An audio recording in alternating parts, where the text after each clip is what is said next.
నమస్తే, welcome to meta news.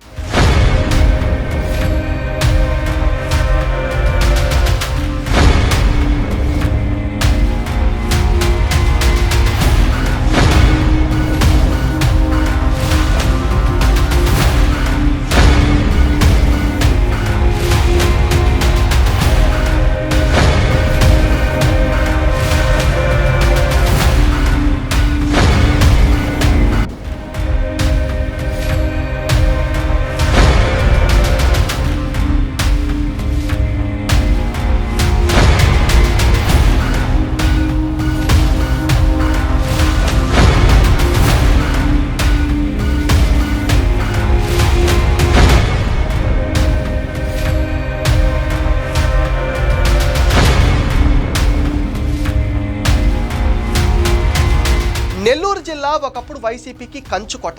అలాంటి వైసీపీకి ఇప్పుడు గడ్డు రోజులు నడుస్తున్నాయి. 2024 ఎన్నికల్లో ఏకంగా 8 ఉమ్మడి జిల్లాల్లో వైసీపీ అసలు ఖాతానే తెరవలేదు. శ్రీకాకుళం, విజయనగరం, తూర్పుగోదావరి, పశ్చిమ గోదావరి, కృష్ణా, గుంటూరు, నెల్లూరు, అనంతపురం జిల్లాల్లో ఆ పార్టీ అభ్యర్థులు ఎవ్వరూ గెలవలేదు. ఆయా జిల్లాల్లో కూటమి పార్టీలు క్లీన్ స్వీప్ చేశాయి. ఈ ఎన్నికల్లో వైసీపీ కేవలం 11 సీట్లకు మాత్రమే పరిమితమైంది. ఉమ్మడి నెల్లూరు జిల్లాలో 10కి 10 స్థానాలు కైవసం చేసుకుంది. ఆత్మకూరు, గూడూరు, కావలి, కొవ్వూరుతో పాటు Nellore urban, Nellore rural and Sarvepalli, Sullurpeta, Udayagiri, వెంకటగిరిలో టీడీపీ విజయం సాధించింది. నెల్లూరు జిల్లాలో తాజాగా రాజకీయాల్లో కేసుల హడావుడి ఎక్కువైపోయింది. కేసుల పేరు చెబితే వైసీపీ నేతల వెన్నులో వణుకు పుడుతోంది. నెల్లూరు వైసీపీ నేతల్ని జైలు పాలు చేసేందుకు కూటమి నేతలు చాలా పగడ్బందీగా గ్రౌండ్ వర్క్ చేస్తున్నారు. ఇప్పటికే మాజీ మంత్రి కాకాని గోవర్ధన్ రెడ్డి చుట్టూ కేసుల ఉచ్చు బిగుస్తుంది. దీని తోడు మాజీ మంత్రి అనిల్ కుమార్ యాదవ్ కేసులతో ఉక్కిరిబిక్కిరి కావటం గ్యారంటీ అంటున్నారు. ఈ విషయంలో టీడీపీ నేతల ఓపెన్ సవాల్ వైసీపీ శిబిరానికి వణుకు తెప్పిస్తుంది. సర్వేపల్లి నియోజకవర్గంలో జరిగిన క్వార్జ్ అక్రమ మైనింగ్కు సంబంధించి మాజీ మంత్రి కాకాని గోవర్ధన్ రెడ్డిపై ఇప్పటికే కేసు బుక్ అయింది. అలాగే వర్ధాపురం సమీపంలోని గిరిజన కాలనీ వాసులను బెదిరించారంటూ అట్రాసిటీ కేసు కూడా నమోదైంది. ఈ కేసులకు సంబంధించి విచారణకు హాజరు కావాలని పోలీసులు నోటీసు ఇచ్చినా కాకాని స్పందించలేదు. దీంతో పోలీసులు అరెస్ట్ చేయాలని చూస్తున్న దాగుడు మూతలాడుతున్నారు కాకాని. ఆయన ఆచూకీ కోసం ప్రత్యేక బృందాలు గాలిస్తున్నాయి. ముందస్తు బెయిల్ కోసం సుప్రీంకోర్టుపై పెట్టుకున్న ఆశలన్నీ చివరకు ఆవిరైపోయాయి. ఈ పరిస్థితుల్లో అజ్ఞాతం వీడి లొంగిపోక తప్పని పరిస్థితి ఏర్పడింది. కాకాని దేశం వదిలి వెళ్ళడానికి వీలు లేకుండా అన్ని విమానాశ్రయాలకు పోలీసులు అయితే లుకౌట్ నోటీసులు పంపారు. ఇదే సమయంలో ఆంధ్ర, తెలంగాణ, కర్ణాటక, తమిళనాడు రాష్ట్రాల్లో ఆయన కోసం చాలా ముమ్మరంగా గాలిస్తున్నారు. క్వార్జ్ అక్రమాలకు తోడు ఎస్సీ ఎస్టీ కేసులో ముందస్తు బెయిల్ కోసం కాకాని తీవ్రంగా ప్రయత్నించారు.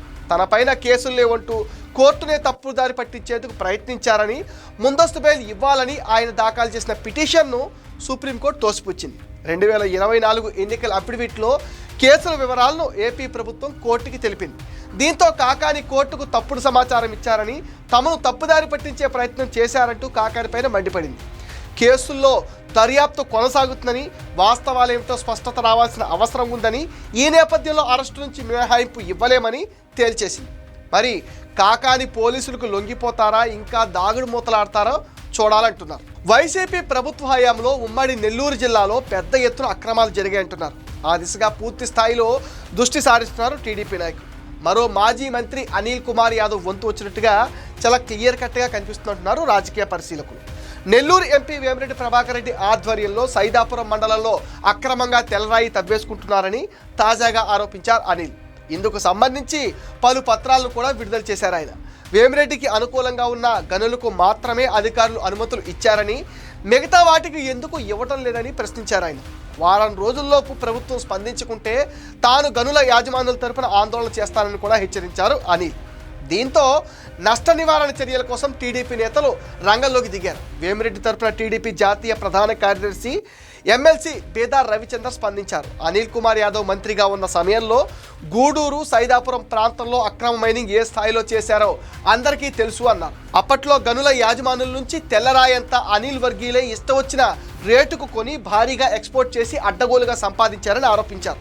అక్రమ మైనింగ్తో పాటు అనిల్ జలవనరుల శాఖ మంత్రిగా ఉన్నప్పుడు జరిగిన అవకతవకలపై కూడా కేసులు పెట్టి అరెస్ట్ చేస్తామని స్పష్టం చేశారు బేదార్. అనిల్ హయాంలో ఆయన శాఖలో జరిగిన వ్యవహారాలపై ఇప్పటికే ఇంజనీర్ల బృందం ఒక నివేదికను తయారు చేసింది. పనులు పూర్తి కాకపోయినా బిల్లులు ఇవ్వటం, నాణ్యతాలోపం, అవసరం లేని చోట కూడా పనులు చేయించడం లాంటి వ్యవహారాలపైన ఉన్నతాధికారులు దృష్టి సారించారు. పక్కా ఆధారాలతో అనిల్ని అరెస్ట్ చేసేందుకు రంగం సిద్ధం చేస్తున్నారు. దీంతో అనిల్ గతంలో మాదిరిగా దూకుడుగా వ్యవహరించడం లేదు. గనుల యాజమానులందరికీ తెల్లరాయి తవ్వకానికి అనుమతులు ఇవ్వకపోతే వారి తరపున ఆందోళన చేస్తానని కూడా అనిల్ హెచ్చరించారు. ఇక ఉపేక్షిస్తే లాభం లేదని, మాజీ మంత్రిని కట్టడి చేయాల్సిందేనని టీడీపీ నాయకులు అనుకుంటున్నట్టుగా తెలుస్తుంది. అలాగే టీడీపీ నేతలకు వ్యతిరేకంగా మాట్లాడుతున్న వాళ్ళ జాబితా కూడా సిద్ధం చేస్తున్నారట. కావలి మాజీ ఎమ్మెల్యే రామిరెడ్డి ప్రతాప్ కుమార్ రెడ్డిపై కూడా పోలీస్ కేసు నమోదైంది. మంత్రి నారా లోకేష్ శంకుస్థాపన చేసిన అమృత్పద్ పైలాన్ ధ్వంసమైంది. దీనికి సంబంధించి ప్రతాప్ కుమార్ రెడ్డిని నిందితుడిగా చేరుస్తూ కేసు బుక్ చేశారు పోలీసులు.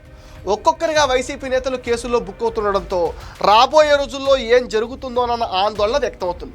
జగన్ హయాంలో అవినీతికి పాల్పడి తిరిగి టీడీపీ నేతల్ని టార్గెట్ చేస్తే వైసీపీ నేతల జాతకాలు బయట పెడతామని టీడీపీ నేతలు అంటున్నారు. ఇప్పుడు వాళ్ళని కట్టడి చేయకుంటే రాబోయే స్థానిక సంస్థల ఎన్నికల్లో ఇబ్బందులు ఎదురవుతాయని తెలుగుదేశం నాయకులు భావిస్తున్నారు. ముందు సీనియర్ లీడర్ మీద కేసులు బుక్ చేస్తే కింది స్థాయి నాయకులు ఆటోమేటిక్గా సెట్ అవుతారనుకున్నట్లుగా సమాచారం. మరోవైపు నెల్లూరు జిల్లాలో గతంలో దూకుడు మీద ఉన్న నల్లపురెడ్డి ప్రసన్నకుమార్ రెడ్డి స్వరం మారింది. ఆయన చూపు కమలం వైపు మళ్ళుతుందని అంటున్నారు. ఈ మధ్య కార్యకర్తల సమావేశంలో నల్లపురెడ్డి చేసిన కామెంట్లు సోషల్ మీడియాలో చాలా వైరల్ అవుతున్నాయి. బీజేపీతో ఎందుకు కలిసి వెళ్ళకూడదు? 5 ఏళ్లు గతంలో అనేక బిల్లులకు సపోర్ట్ చేశాం. అవకాశం ఇస్తే బీజేపీతో కలిసి వెళ్లే విషయం ఆలోచించాలంటూ అధినేత జగన్కి సలహా ఇచ్చారు నల్లపురెడ్డి. మొత్తం మీద నెల్లూరు జిల్లాలో కేసుల వ్యవహారం రాజకీయంగా ఎదిగే అవకాశం లేకపోవడంతో వైసీపీ నేతలు పక్క పార్టీలకు మారేందుకు పక్క చూపులు చూస్తున్నారంటున్నారు రాజకీయ పరిశీలకులు. ఇది మెటా న్యూస్ అప్డేట్. ఈ వీడియో పైన మీ విలువైన ఒపీనియన్ని కామెంట్ సెక్షన్లో పోస్ట్ చేయండి. మీరు ఇచ్చే కామెంట్స్తో మరిన్ని ఇంట్రెస్టింగ్ వీడియోస్ మీకు అందిస్తాం. అండ్ మీరేం చేయాలో మీకు తెలుసుగా. ఈ వీడియోస్ని లైక్ చేయండి, షేర్ చేయండి, మెటా న్యూస్ని సపోర్ట్ చేయండి, సబ్స్క్రైబ్ చేయండి.